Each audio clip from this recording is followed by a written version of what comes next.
Olá, este é mais um vídeo aula sobre ondas eletromagnéticas.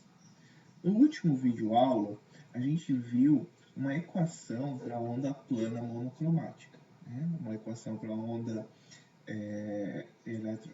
uma equação da onda eletromagnética, né? Uma equação para o campo elétrico e uma equação para o campo magnético, né? A gente viu uma equação simples, que é a equação oscilatória. Nesta videoaula de agora, a gente vai ver como está relacionado as ondas eletromagnéticas com a energia, né? Reparem que a gente consegue perceber no nosso dia a dia que há uma associação de onda eletromagnética e energia, não há?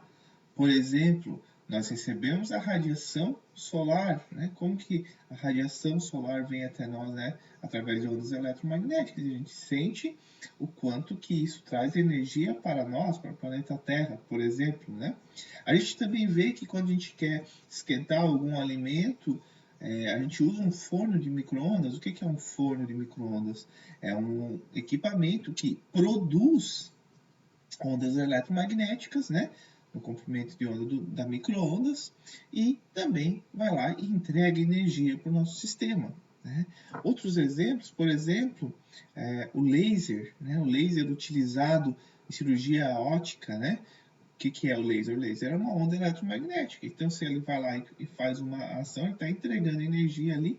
Então, a videoaula de agora, ela é para tentar a gente discutir, será que a gente consegue calcular a energia entregue através de uma onda eletromagnética? Como que a gente faz? E a gente vai ver que nós vamos até ter um vetor densidade de energia por tempo, tá? Então, o fluxo de energia por tempo, a gente vai ver que foi até um método matemático de você colocar um vetor para representar essa entrega de energia no tempo por área, tá certo? Então, vamos para o quadro? Bom, então, chegando aqui no quadro, né? Então, o que a gente vai ver é a relação da energia da onda eletromagnética, e aí depois a gente vai ver esse vetor que eu comentei rapidamente, que é o vetor de Point, tá? Então, aqui, alguns exemplos que eu já citei no início, na abertura da aula, só acabei não citando as ondas de rádio, né? Então, observem que você lá tem uma estação de rádio, essa estação de rádio está emitindo ondas eletromagnéticas na frequência do rádio, e essas ondas também trazem energia, né? Você consegue, a hora que quem chega no teu detector, né, ele acaba promovendo uma certa oscilação e acaba entregando energia para o sistema, tá? Então, antes de a gente começar a discussão, vamos lembrar algo que vocês com certeza viram em Física 3, e nós falamos também rapidamente quando a gente tratou de oscilador LC, né? Que é a densidade de energia, tá? Então, a densidade de energia que está presente num campo elétrico que está no vácuo, tá? É dada por 1 meio de ε0, o campo elétrico ao quadrado, certo? E a densidade de energia relacionada a um campo magnético no vácuo é dado por 1 meio do campo magnético ao quadrado sobre μ0, tá? Então, a gente lembrando dessas definições, isso não é nada que é novo, não é algo peculiar da onda eletromagnética, é algo que vocês viram, por exemplo, essa densidade de energia do campo elétrico foi visto lá quando se estudou capacitor em Física 3. E a densidade de energia do campo magnético quando vocês estudaram indutores, tá? Então, só relembrando isso, e vocês podem buscar os livros, né, as notas de aulas dos outros semestres para tentar lembrar o porquê dessas duas definições, mas a gente não vai se ater a deduzir esta parte, tá? Então, deixa eu tirar esta...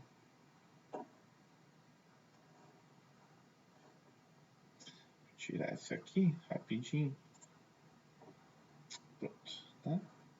Então, voltando aqui, então, vejam, se eu tenho a densidade de energia relacionada com o campo magnético sendo este valor aqui, e a densidade de energia relacionada ao campo magnético, eu falei magnético, eu acho antes aqui, né? É elétrico, tá? Elétrico. Bom, tem que voltar o vídeo para ver o que eu falei, mas parece que eu falei magnético, mas é elétrico e magnético. Então, observem que a gente já viu nos vídeos da aulas passadas que uma onda eletromagnética, assim como diz o nome, é uma onda que se propaga e tem associado um campo elétrico e um campo magnético. Então, observe que a densidade de energia dessa onda eletromagnética vai estar relacionada a essas duas densidades, né? Então, a gente pode escrever que a densidade de energia total de uma onda eletromagnética vai ser dada por quem? Pela densidade de energia que está relacionada ao campo elétrico, mais a densidade de energia que está relacionada ao campo magnético, né? Então, 1/2 sobre ε0 vezes E, mais 1/2 de B sobre μ0, tá? Então, e também a gente já viu e a gente já provou matematicamente que uma onda eletromagnética no vácuo tem uma relação entre campo magnético e campo elétrico que é dado por essa relação aqui, né? Se vocês não lembram, vocês pegam e voltem, assistem novamente a aula anterior a essa, que nós mostramos essa relação, tá?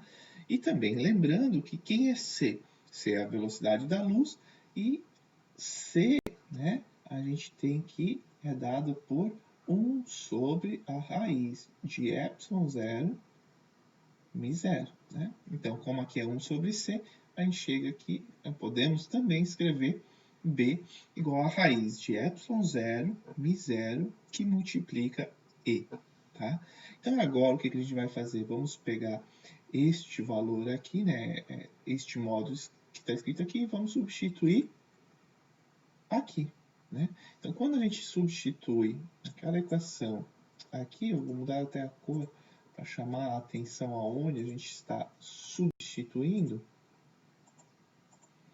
Quando a gente faz essa substituição, o que nós vamos ter? Nós vamos ter que a densidade de energia associada a uma onda eletromagnética vai ser 1/2 de ε0 e quadrado, que era o nosso primeiro termo, mais 1/2 de 1 sobre μ ε0 μ e quadrado, porque nós substituímos. Então, veja, eu pego este valor aqui, que é o nosso b, elevo ao quadrado, essa raiz vai embora e esse e fica ao quadrado. Observem que este, o μ0 aqui, cancela com μ0 aqui. Então, fica óbvio, mas eu vou escrever de novo, só para chamar a atenção para um fato aqui.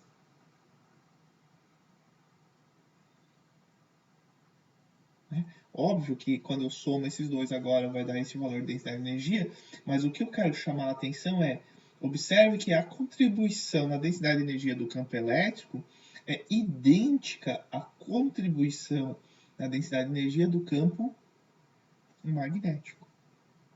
Então, observe que os dois contribuem de maneira igual, tá? Nenhum é preponderante ao outro, certo? Então, claro, né? É o que eu acabei de falar. Então, que a densidade de energia associada ao campo elétrico vai ser igual à densidade de energia associada ao campo magnético. Isso para uma onda simples no vácuo, que é o que nós trabalhamos até agora e que chegamos nessas relações, tá bom? Agora, reparem o seguinte, tá? Vamos ver, né? O campo elétrico, nós vimos, ele é dependente, né? A gente viu que, de maneira até geral, que o campo elétrico ele é dependente da posição e dependente do tempo. Ele varia com a posição e ele varia com o tempo. Da mesma forma, o campo magnético também, né? O campo elétrico e o campo magnético associado a uma onda eletromagnética, certo? Então, se E está mudando no tempo e B está mudando no tempo, a densidade de energia tem que estar mudando no tempo. Não é verdade? Por quê? Porque a densidade de energia ela é uma densidade de energia elétrica, mas uma densidade de energia magnética. A densidade de energia elétrica, ela depende do campo elétrico. Se o campo elétrico está mudando no tempo, essa densidade está mudando no tempo. E mesmo vale para o campo magnético. Então, observem que a energia, a densidade de energia da tua onda eletromagnética, ela não é constante, ela está variando no tempo. Tá? Então, é o que eu trouxe aqui, né? Então, a densidade de energia de uma onda eletromagnética também vai ser uma função do tempo e da posição, certo? Bom, entendendo que a densidade de energia de uma onda eletromagnética é composta pela densidade de energia elétrica mais a densidade de energia magnética, entendendo que essas densidades variam no tempo, nós chegamos à conclusão que a densidade de energia de uma onda eletromagnética varia no tempo e no espaço, tá certo? Então, agora, a gente vai escrever de maneira a entender como essa densidade ela está variando, tá? Então, por isso que a gente entra nesse tópico que é fluxo de energia eletromagnética e o vetor de Poynting, tá? Então, antes de a gente falar o que é cada coisa, vamos pensar aqui junto. Deixa eu só ver que cor que estamos. Era o que eu queria, tá? Então, vamos lá. Observe que as ondas eletromagnéticas que descrevemos até o momento, que são nossos vídeos aulas anteriores, elas são progressivas. Ou seja, nós não temos uma onda estacionária. Nós temos uma onda que ela está se propagando unicamente numa direção.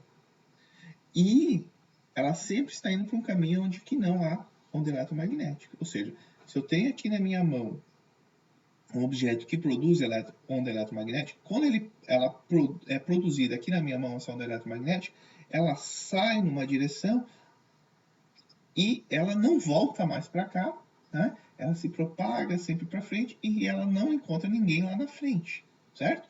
Então é o que está escrito aqui, né? Que as ondas progressivas, que é o que a gente estudou até agora, é o que a gente viu, aquela função da onda eletromagnética, por exemplo, senoidal, etc., tá? Elas transportam energia de uma região para outra. Ou seja, eu produzi aqui a minha onda eletromagnética e ela vai chegar aqui na câmera, né? Eu estou mandando energia aqui da minha mão, onde que eu produzo a onda eletromagnética, aqui para a câmera. Tá? Então, essa é a ideia. Então, observe, né? E, então, é o que a gente fez, né? Lembram? Eu acho que foi ou o vídeo aula passado ou o outro ainda, que nós vimos que a função de onda ela tem uma componente que vai e que volta, mas a gente optou só pela componente numa única direção, né? Por quê? Porque a gente está trabalhando com ondas progressivas, a gente está estudando essa parte, tá?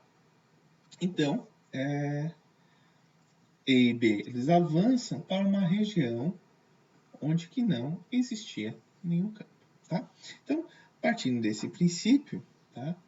A gente vê que à medida que o nosso campo elétrico e o campo magnético avançam, eles transportam uma densidade de energia U, certo? Isso a gente já está visto. Então agora, vamos tentar aqui, nesse meu desenho, tentar entender como a gente consegue agora relacionar essas energias, tá?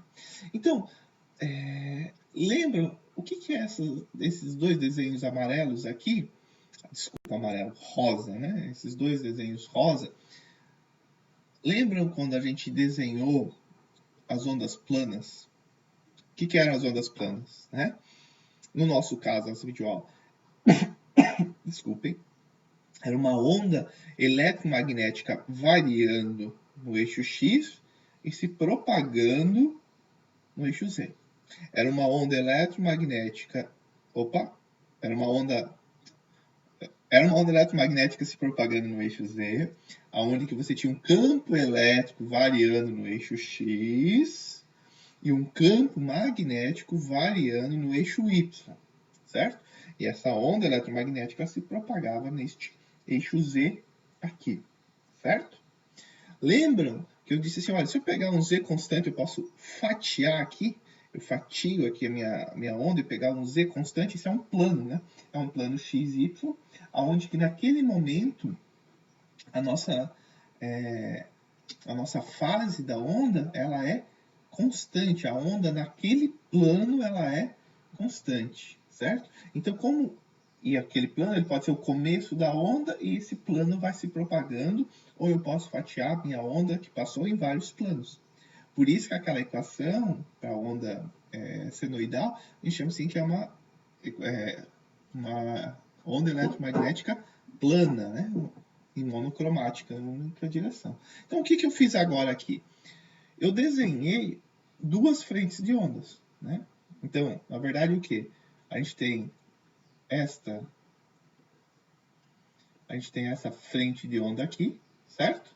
Essa frente de onda, depois de um tempo ΔT, essa frente de onda ela vai estar aqui, tá certo? Então, veja, essa frente de onda que está aqui atrás, que está com A, é a área da frente de onda, é a mesma frente de onda que nós temos aqui.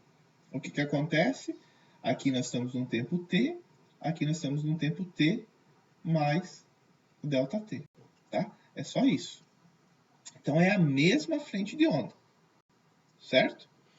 Observe que esta frente de onda eu vou chamar que ela tem uma área A, e se ela levou um tempo ΔT deste ponto que eu apontei, mais este ponto aqui, então o caminho que ela percorreu vai ser a velocidade de propagação dela vezes esse ΔT, certo?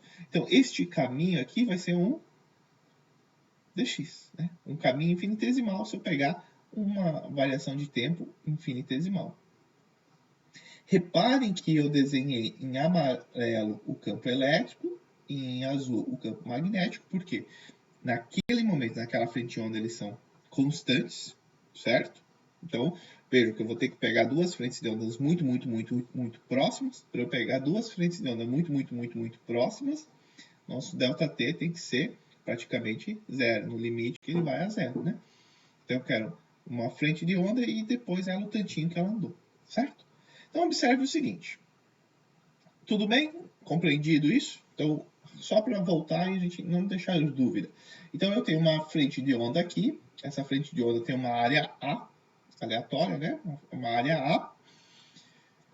E depois de um tempo ΔT, essa frente de onda, ela se desloca deste ponto, que eu fiz um x aqui, para esse outro ponto, um x aqui mais um ΔX. Opa, x não, né? Aqui, desculpem, é delta Z, né? Não é x, é delta Z. Aqui ele vai ser de um Z, mais um Z, mais delta Z, certo?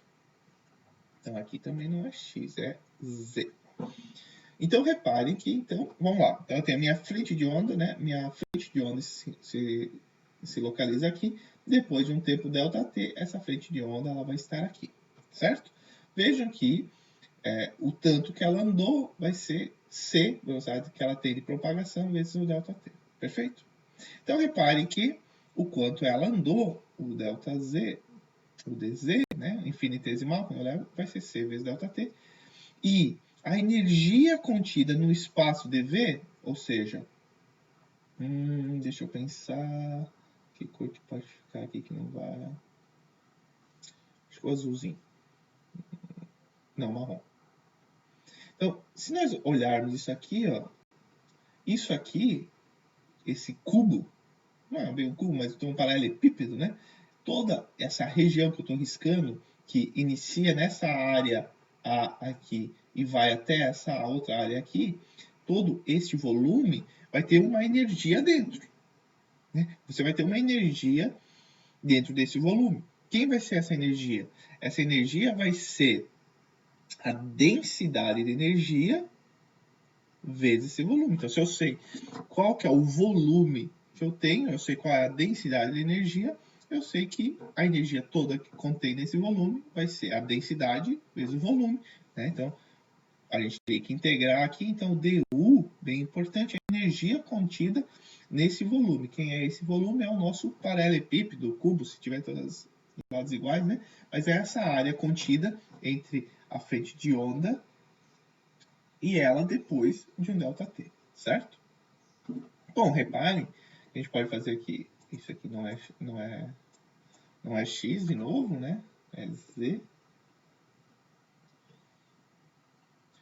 Então, reparem que o nosso ΔV, esse volume infinitesimal, pode ser dado pela nossa área vezes o nosso ΔZ, certo? A nossa distância entre essas duas frentes de onda, que é a mesma frente de onda, né? Ela e o tempo depois.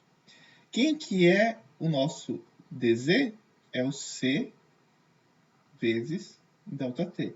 Então, reparem que o nosso dU, que é a energia contida dentro do volume dV, pode ser escrita como a densidade de energia vezes a área da frente de onda, vezes a velocidade da luz, vezes o ΔT. Quem é o ΔT? O tempo que eu estou pegando a frente de onda. Ela estava aqui, depois do ΔT ela está um pouquinho para frente.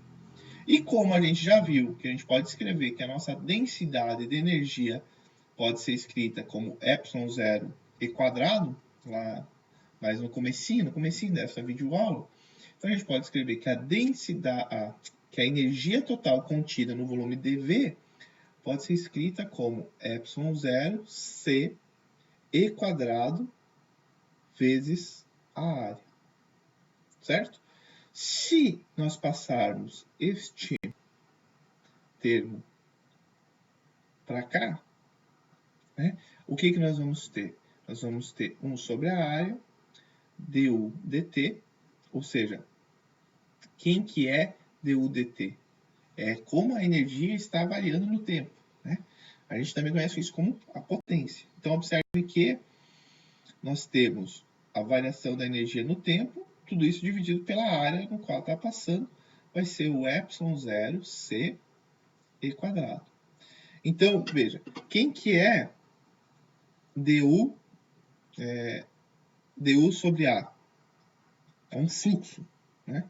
É um fluxo de quem? Um fluxo de energia. Então, quem vai ser 1 sobre A du dt? Vai ser o fluxo de energia no tempo. A variação do fluxo de energia no tempo. Este termo, a variação do fluxo de energia no tempo, ou seja, como o fluxo de energia está variando no tempo, nós vamos chamar de S. Tá? Então, o que nós vamos ter? O nosso S pode ser dado, vai ser quem? ε0, a velocidade da luz, c quadrado, né? É o fluxo de energia por unidade de tempo. A unidade de S pode ser escrita como joules por segundo metro quadrado, que ficou bem ruim, né? Então, joules por segundo metro quadrado, ou então pode ser escrito como Web sobre metro quadrado, tá? Então, a unidade, né, no SI. Então, mas vejam, então a gente tem que esse nosso valor S é dado por ε0 c e quadrado. Então é importante entender quem que é o fluxo de energia no tempo, como o fluxo de energia está variando no tempo, tá? Por que fluxo? Porque é a energia dividida pela área, tá? Então, lembrando de novo que agora, lembra que a gente usou essa propriedade para assumir como B e para escrever só em termos de E, agora a gente pode resgatar a nossa função campo magnético, tá? Então, o nosso S agora, resgatando, né? Então, o E vai ser escrito como C vezes B. Então, eu abri lá o nosso... Aqui nós tínhamos o que a gente já tem aqui, eu fiz E vezes, quem que era esse aqui? O outro E, que dava o E quadrado, certo? Então, ficamos com o S sendo ε0, C quadrado, EB. Mas, como C quadrado, né? Como C é igual a 1 sobre raiz de ε0 μ0, quando eu levo ao quadrado, eu fico com esse termo aqui, este cancela com esse. E a gente tem que o nosso S, que é o fluxo de energia no tempo, vai ser o campo elétrico vezes o campo magnético sobre μ0, certo? E esse nosso S, ele está se propagando no sentido de propagação da onda, né? Então, lembram de novo? Como é a nossa onda eletromagnética, ela está se propagando nessa direção aqui. O campo elétrico variando nessa direção aqui. O campo magnético variando nessa posição aqui, né? Entra e sai. O fluxo de energia está indo nesse sentido aqui. Então, se o meu S vai se tornar, eu posso até escrever de maneira vetorial, ele vai estar na direção de propagação da onda, não é? Mas e faz sentido, porque o fluxo de energia da onda eletromagnética, ela está levando aquela energia, tem que ser no sentido de propagação dela, tá? Então, veja, se eu sei que tem que ser no sentido de propagação, nós podemos escrever agora o vetor S, né? O vetor S vai ser dado por quem? 1 sobre μ0 e vetorial B. Repare que E vetorial B vai dar a direção de propagação da tua onda, certo? E desta forma, né, é o S, a gente vai chamar esse vetor S como vetor de Poynting. Então veja, o vetor de Poynting, né, ele foi John Poynting, foi quem desenvolveu matematicamente e cunhou esse termo de vetor de Poynting. Observe que como o fluxo de energia temporal está... Observe que eu botei aspas aqui nesse se propagando, porque, na verdade, quem está se propagando é o campo elétrico e o campo magnético, né? É a onda eletromagnética. Mas, quando a gente trata esse termo de fluxo de energia, a gente diz que ele está se propagando, tá? Mas ele é uma consequência da propagação do campo elétrico e do campo magnético, ou seja, da nossa onda eletromagnética. Então, esse vetor S é dado o nosso vetor, é chamado de vetor de Poynting, e é muito importante, porque através dele a gente consegue entender essa relação de campo elétrico, de onda eletromagnética e energia, tá? Então, o nosso vetor de Poynting, ele fornece a direção e o sentido da propagação de onda. Obviamente, a intensidade, o módulo do vetor de Poynting é dado por EB μ0, uma vez que, né, EB são o campo elétrico e o magnético sempre são perpendiculares. Então, só lembrando, né, mas acho que isso não custa lembrar, né? Lembrando que se eu tenho lá um produto vetorial, é dado por μ0, né? O módulo do primeiro, o módulo do segundo, o seno do ângulo entre eles, né? Então, como a gente sabe que E e B são sempre perpendiculares, o seno de π sobre 2 é 1, então a gente pode dizer que o módulo, a intensidade do nosso vetor de Poynting é EB μ0, tá? Então, agora, antes de a gente continuar, a gente vai continuar um pouquinho no vetor de Poynting, mas antes eu queria lembrar que através do vetor de Poynting você consegue encontrar qual é a potência, né? Qual a energia total entregue por unidade de tempo que atravessa uma superfície fechada, né? Ou que chega ali na tua superfície. Então, observe que a potência, ela vai ser, que é quem? Quem que é a potência, né? A potência é a variação da energia no tempo. Então, se eu quero saber qual é a potência, qual é a energia entregue em unidade de tempo, ou seja, quanto de energia é entregue por tempo para alguma superfície, ou quanto de energia é emitido por tempo por um emissor de onda eletromagnética, basta eu fazer o quê? Integrar por essa área fechada, né? A área fechada, aqui simbolizada por uma área fechada, porque imagina que eu tenho um emissor de onda eletromagnética aqui dentro da minha mão aqui, para eu saber toda a energia que foi emitida por ele, eu tenho que pegar toda a área que engloba ele, certo?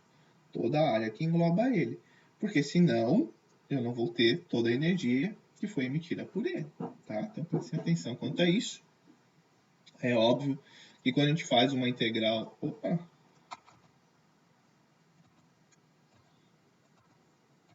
Eu queria só tirar aqui esse.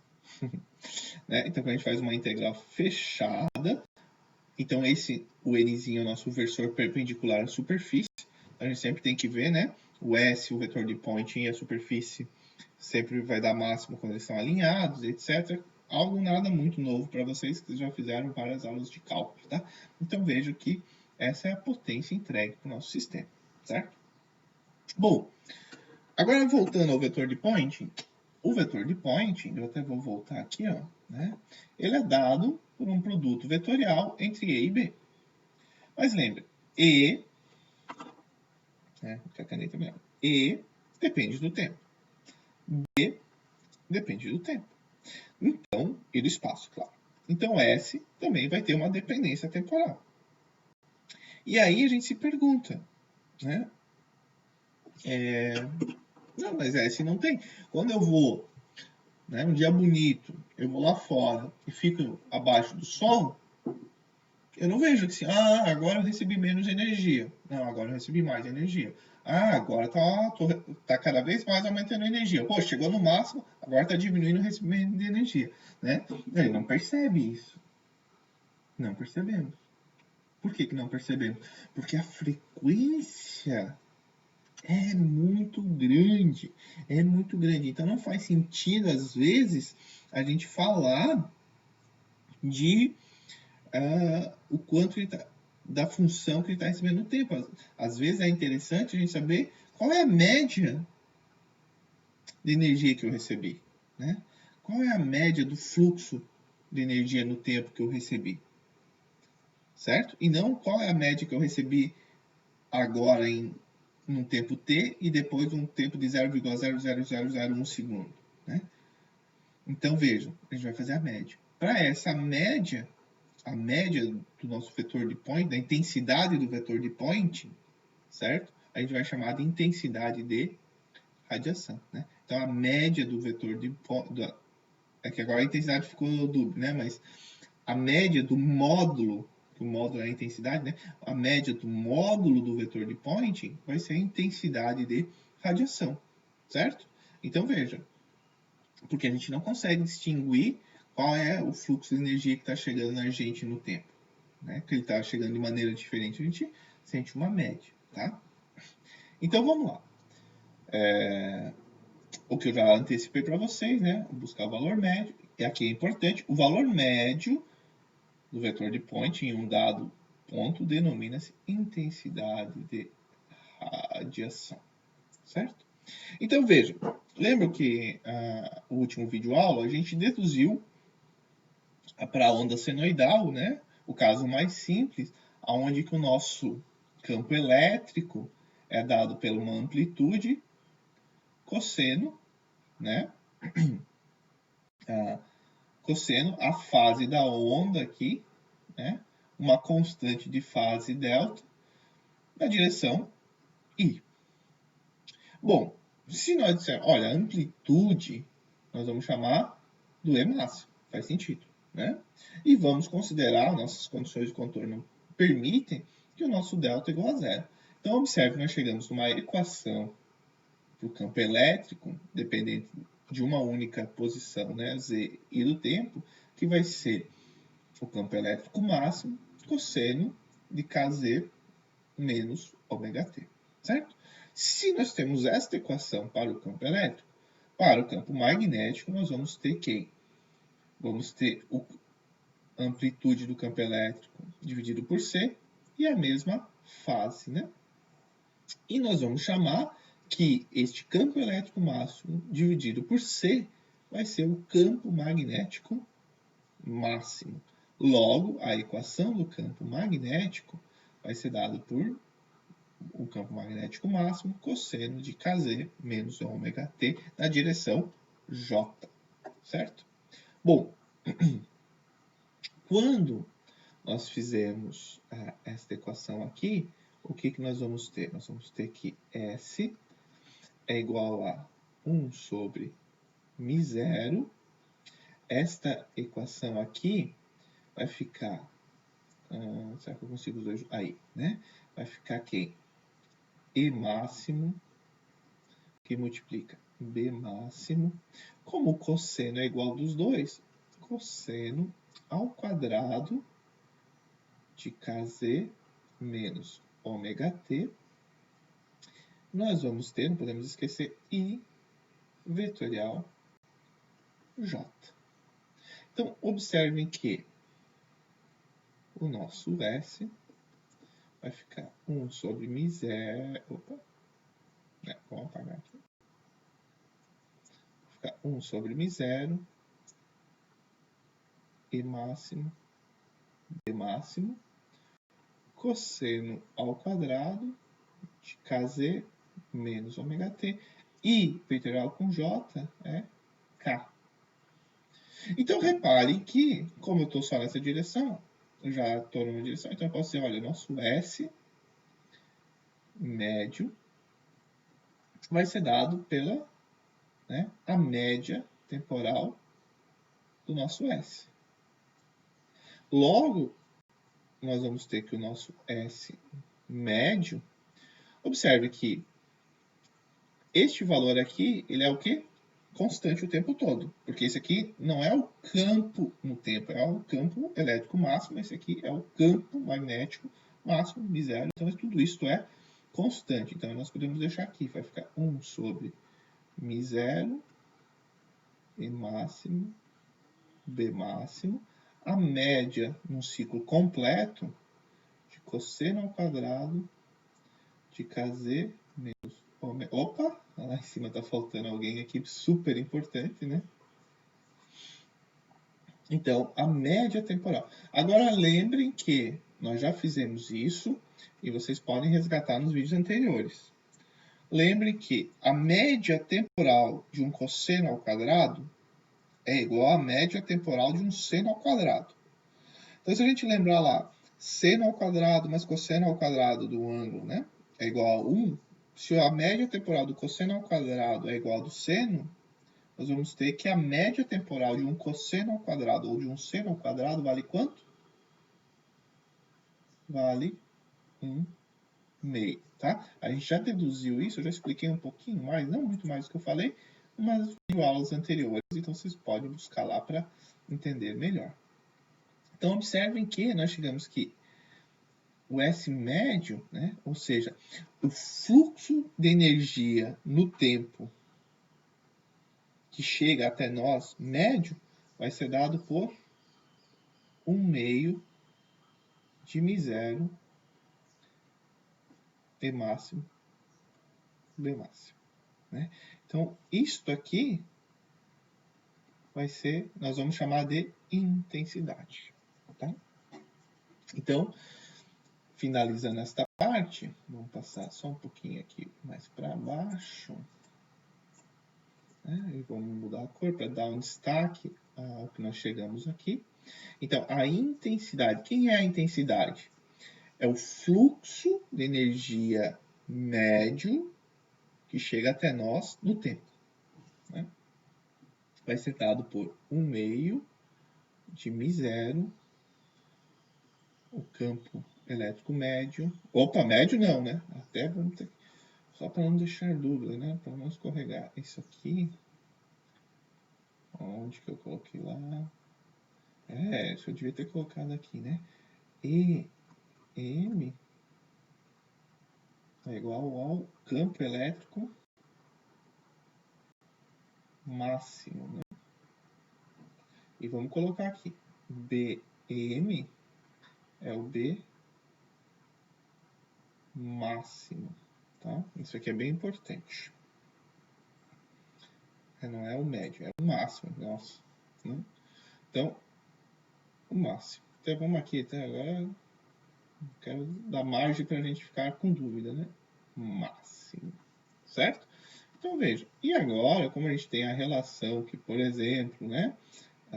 O B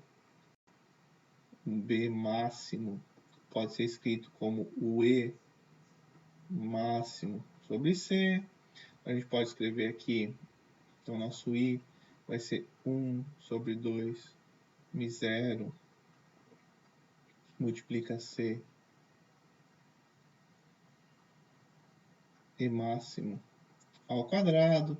A gente pode abrir o nosso C como sendo 1 sobre raiz de ε0 μ0, etc. A gente pode escrever de várias formas, né? Então, Aí vocês podem escrever, então, até treinem, para vocês treinarem. Eu vou colocar as outras, só um treino simples, mas que é bom ser feito. Então, chegue nas equações, né? Por exemplo, I igual a... Como a gente chega nisso aqui, né? Não é nada difícil, mas é bom para dar uma revisada em tudo, né? Ou então, mais essa aqui. Só praticamente substituições, mas vale a pena, né? Então, uma treinada lá, né? Esse aqui é o máximo, esse aqui é o máximo, né? Perfeito. Compreendido, né? Então, lembrando, aqui é máximo. Bom, teria que voltar no vídeo para ver se eu falei médio na hora. Espero que tenha falado máximo, né? Mas, se eu falei médio lá na hora, foi só um lapso aqui, tá? Bom, então, encaminhando para o final, tá? Então, caso as ondas estejam se propagando no vácuo, se elas não tiver, né? Se as ondas não estiverem no vácuo, e aí, complicou demais? Não complicou. Basicamente, basta substituir o nosso ε0, que era a permissividade do vácuo, por ε, que é a permissividade do dielétrico. Basta substituir μ0, que é a permeabilidade no vácuo, por μ, que é a permeabilidade do dielétrico. E também substituir C, que é a velocidade da luz, por V, que é a velocidade das ondas eletromagnéticas no dielétrico. Certo? Então, até que não muda tanto. Perfeito? Bom, agora para finalizar nossa aula, vou fazer um exercíciozinho, tá? Um exemplo, tá? Que diz o seguinte, olha, eu tenho uma estação de rádio. Opa. Sempre quando acontece. Nós temos uma... Peraí, que ele desconfigura um pouco. Temos uma estação de rádio na superfície terrestre. Não queria riscar em cima, eu queria riscar embaixo. Né? Então, a gente tem na superfície terrestre. Irradia ondas senoidais com potência média. Tá? Potência média de 50 kW. Supondo que a emissora irradie uniformemente em todas as direções acima do solo, o que isso não é possível, né? Na prática é quase que impossível, que você consiga, primeiro, irradiar somente na direção para cima do solo, né? E segundo, que você uniformemente em todas as direções também é praticamente que impossível. Mas para a gente resolver aqui, a gente vai considerar que tudo bem, tá? Determine as amplitudes, o valor do campo elétrico máximo e do campo magnético máximo, detectados por um satélite a uma distância de 100 km da Terra. Opa! Pô, não entendi nada. Não, mas para a gente entender mesmo, vamos ter que fazer o nosso desenho, né? Então vamos colocar lá a nossa estação de rádio aqui. Sei lá como ele pode fazer uma estação. Vamos fazer assim, sei lá, né?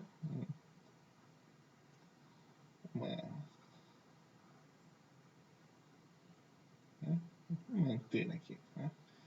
Eu quero que irradie. Ó, você vê, né? Eu já fiz aqui o desenho aqui, já não tem como irradiar. Vamos fazer ela assim, né? Nossa, péssimo. Mais uma tentativa aqui, né?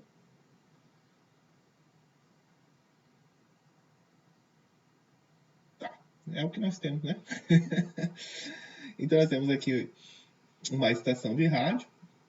Ela está emitindo ondas eletromagnéticas. E aí nós queremos saber, né? Lá a 100 quilômetros, né, da Terra, vamos botar aqui,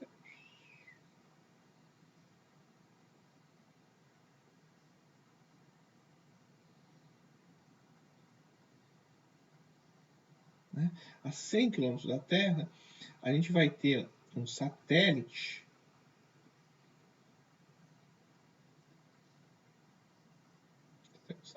aqui, né? Satélite que está detectando essas ondas de rádio. Então, qual é essa distância daqui até lá no satélite?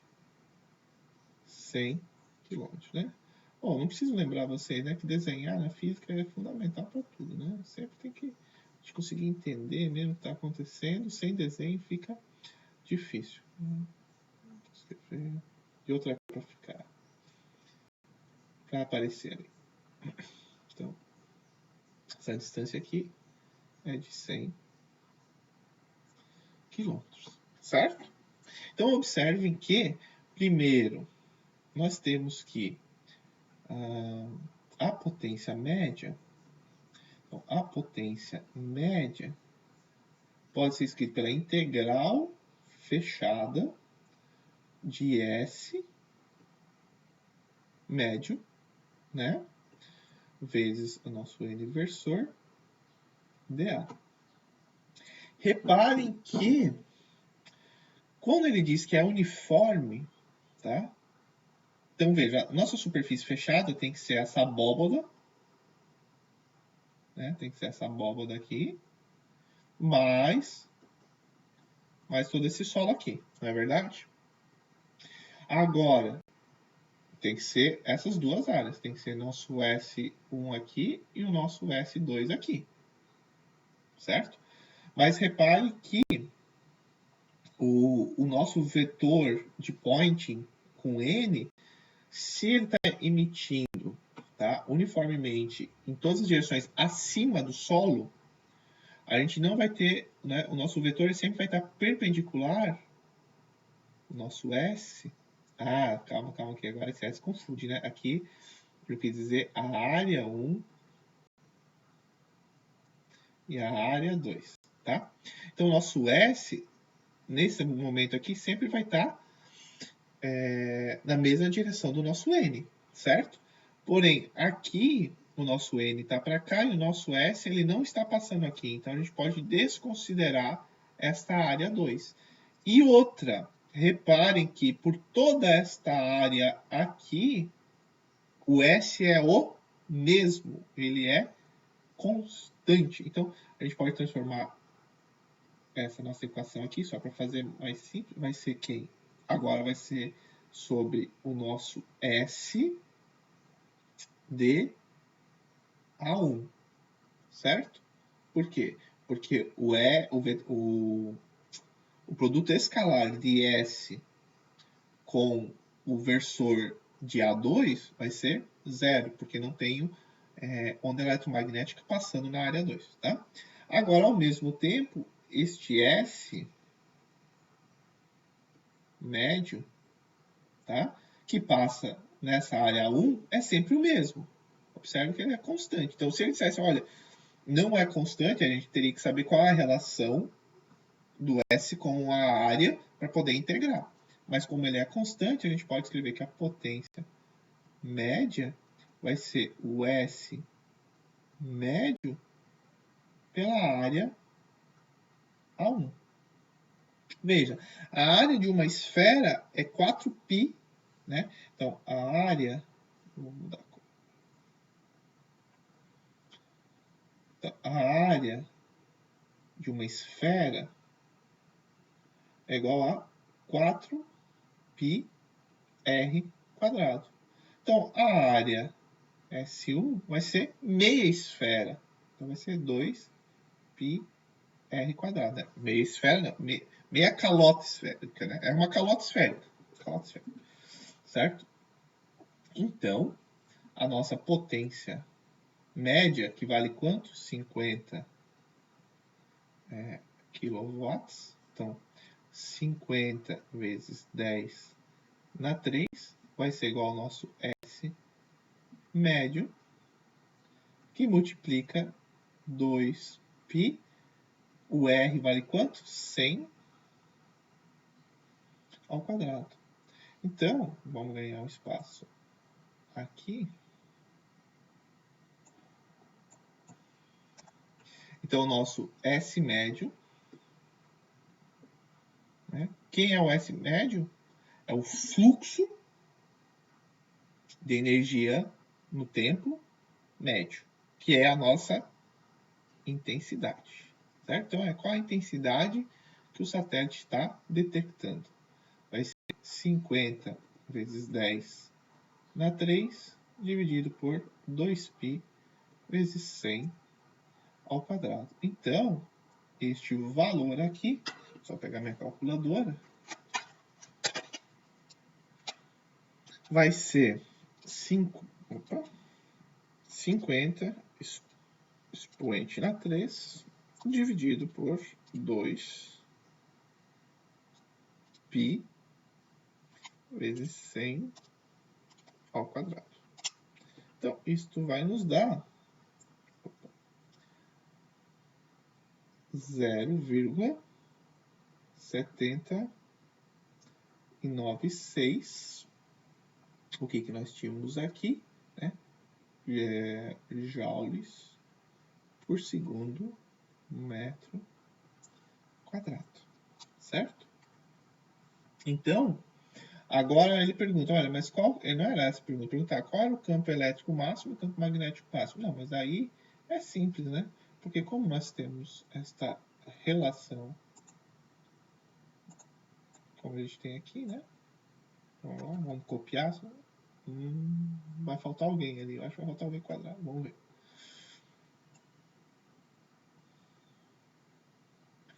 Então, como a gente tem a nossa relação... não, veio todo mundo. Então, tá bom. D quadrado, então agora ficou relativamente simples, né? Tem que lembrar que μ0... e a gente está considerando μ0, então a gente está considerando que não tem ar, né? Mas acho que não há tanto problema. É 4π... Eu vou pegar aqui, peraí. 4π vezes 10.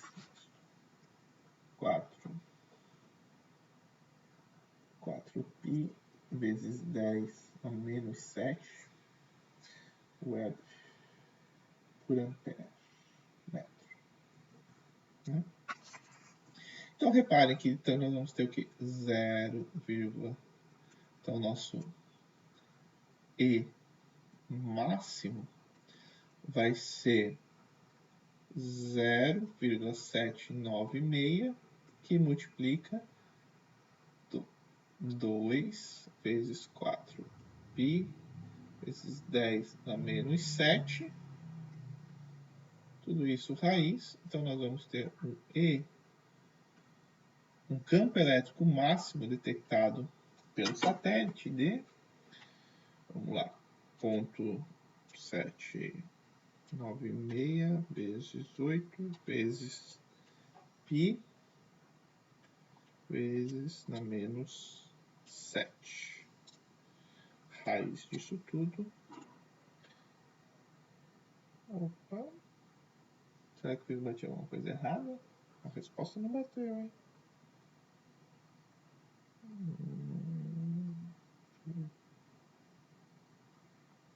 Vamos fazer de novo aqui. 0,796. Claro, não bateu porque eu esqueci de alguém, né? Esqueci de quem? Da velocidade da luz, né? Esqueci da velocidade da luz.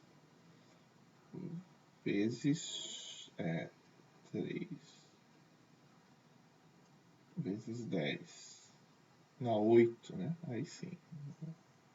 Ufa, né? Quer dizer, vamos ver agora, antes de falar ufa, né? 0,796 vezes 8 vezes π vezes v na menos 7 vezes 3 expoente na 8.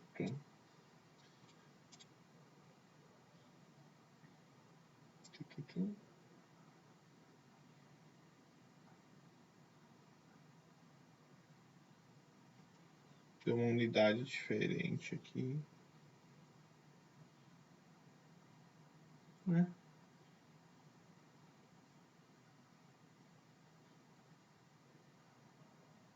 Faz a menos 2.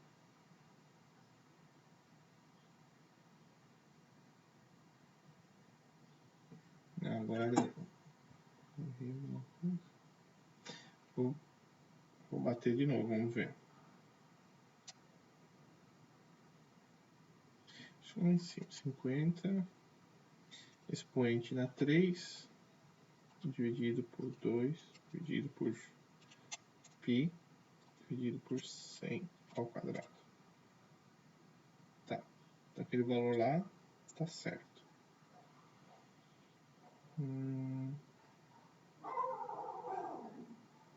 Deixa eu ver. Então agora eu vou bater mais uma vez aqui para ver. Ponto 7, 9,6 vezes 2 vezes 4 π vezes 1 expoente na menos 7 vezes 3 expoente na 8.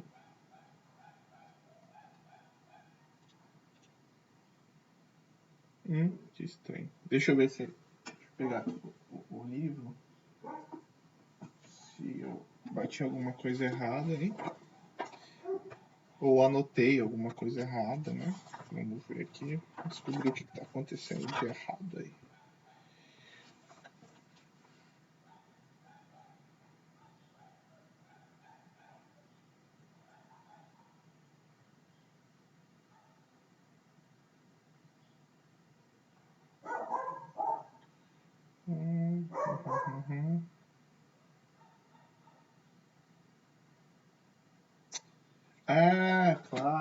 Ah, claro, gente. Meu Deus. Erro, não sei, de repente vocês assistindo o vídeo, o Sérgio já estava agoniado. Meu Deus, tá errando ali, presta atenção, Everton, presta atenção. Mas eu não tinha me tocado, gente, desculpe, erro bem simples. Bem simples agora, né? Mas na prova, professor, você... Não, né? Ah, gente, aqui, né? Tá aqui o erro, né? Tá aqui o erro. São 100 quilômetros ao quadrado, não 100 metros ao quadrado. Então aqui, né? 100 quilômetros ao quadrado. Tá aí o erro, né? Aqui de novo, vamos arrumar aqui. Aqui é 100 quilômetros ao quadrado. Então repare que esse valor aqui, ele vai, nós vamos adicionar um aqui, ó, ao quadrado. Isso aqui fica 6, né? Então aqui é só adicionar 10 na menos 6. Perfeito? Então, aí, ó, descobrimos.